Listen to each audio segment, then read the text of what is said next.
OK, on va continuer avec les permutations. Puis maintenant, je vais ajouter un autre petit twist dans nos permutations.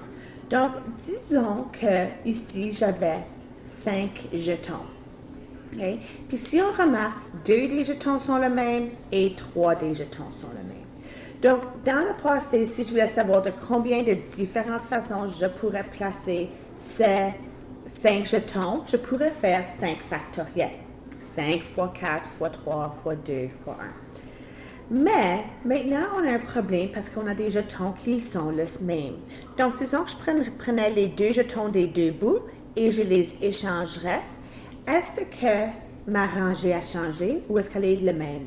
La même façon, si je changerais ces 2 jetons, ils restent le même. Donc, maintenant, il faut que je figure comment que je puisse ajuster pour ces répétitions. Puis, essentiellement, c'est je compte trop de répétitions quand je fais juste mon 5 factoriel parce que j'en compte de trop. Alors, il va falloir que je divise par le montant de répétitions que je vais avoir. Donc, pour faire ceci, ce n'est pas trop intense. Essentiellement, la première étape qu'il faut que je fasse, il faut que je regarde à le total que j'ai.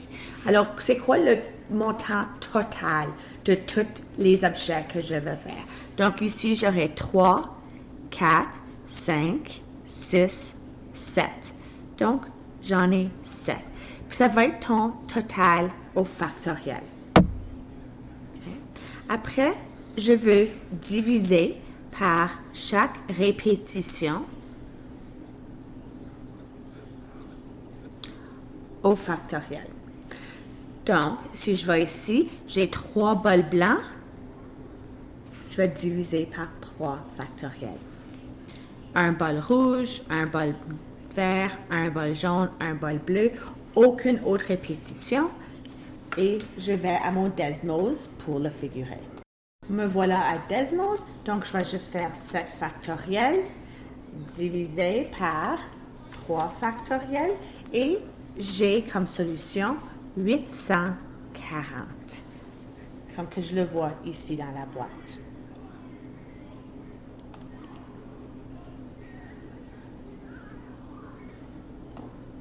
Et c'est aussi simple que ceci. Alors, je prends mon total et je le divise. Maintenant, disons que j'avais, on va faire ça, question A, disons que j'avais inclus 3, ou je pourrais un différent numéro que 3, 4 bols rouges. Okay. Donc, à ce point, tu vas tout compter. 3, puis je change ceci à 4.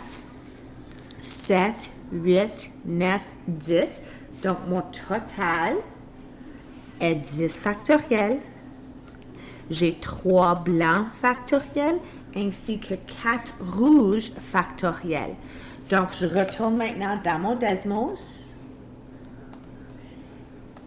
Et au fond, c'est très important qu'on le fait au fond, pas à côté. Il faut que ce soit les bonnes sections dans le dénominateur. J'ajoute mon 4 factoriel et j'ai maintenant 35 différentes façons à le faire. Oh, non, c'est pas 35. J'ai oublié de changer mon 10. Voilà, ça fait un petit peu plus de sens. Alors, c'est 2500. 25 200. Oh, c'est un vendredi matin, on peut le sentir. Une autre façon qu'on peut faire tout ceci, c'est avec des lettres. Donc, je vais prendre juste une papier brouillon. Je vais retourner à mon écran. Voilà. OK. So, un autre exemple qu'on peut avoir, c'est on voit souvent ceci avec des lettres. Donc, disons que je voulais choisir, j'essaie de penser n'importe quel nom. Disons que je voudrais choisir Jennifer. Donc, si je voulais savoir combien de différentes façons je pourrais arranger ces lettres et les mélanger, Je vais compter les lettres, je veux le total. Alors, un rappel, je veux le total au factoriel, ainsi que divisé par chaque répétition au factoriel. So, si je fais Jennifer, j'ai 1, 2, 3, 4, 5, 6, 7, 8.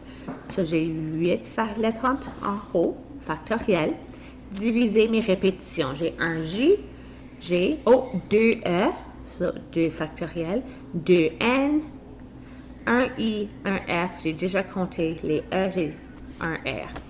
Alors, si je veux figurer ceci, je retourne à mon Desmos. Je fais 8 factoriel, divisé par 2 factoriel, divisé par 2 factoriel, qui me donne 10 080. Okay? Et je préfère ceci avec n'importe quelle lettre. Donc, je vais vous donner 2 minutes, je vous donne un pause et j'aimerais que vous essayiez de faire A. Puis après, on va faire le B ensemble après. So, juste faites le A pour commencer. Okay? Donc, si je compte les lettres du Canada, tu aurais dû avoir 6 lettres. J'ai pris 6 factoriels et j'ai divisé par 3 factoriels pour avoir 120. Maintenant, je vais combler un petit peu, prendre la question des autos qu'on a fait la dernière fois avec les répétitions, puis qu'est-ce qu'on peut faire avec ceci. Donc, combien de façons les lettres du mot Canada peuvent-elles être disposées si la première lettre doit être un N et la dernière lettre doit être un C. Okay? So, ça me laisse mon C est parti et mon N est parti. Combien de lettres ici, ça doit être un N, il y a un N. So, ça va être j'ai un C, donc ça devrait être un C. Maintenant, je vais faire le séparer. Combien de lettres que j'ai de reste? 1, 2, 3, 4 factoriel. Et combien de répétitions est-ce que j'ai dans cette section? J'en ai 3. Alors, je vais faire 1 fois 4 factoriel divisé par 3 factoriel fois 1 qu'il me donne 4. Okay? Alors, juste voici. Alors, on peut continuer à ajuster puis mettre d'autres requis, mais essentiellement, les choses, il faut que tu te demandes, c'est est-ce que tu as des affaires qui se répètent? S'il y a des choses, des éléments qui se répètent, donc il va falloir que tu divises. Est-ce qu'il y a de la répétition qui est permise dedans la question? Est-ce que l'ordre est important? Alors, c'est toutes des questions qu'il faut te poser. J'ai une petite leçon sur les permutations à venir et ensuite on commence les combinaisons. Bonne journée!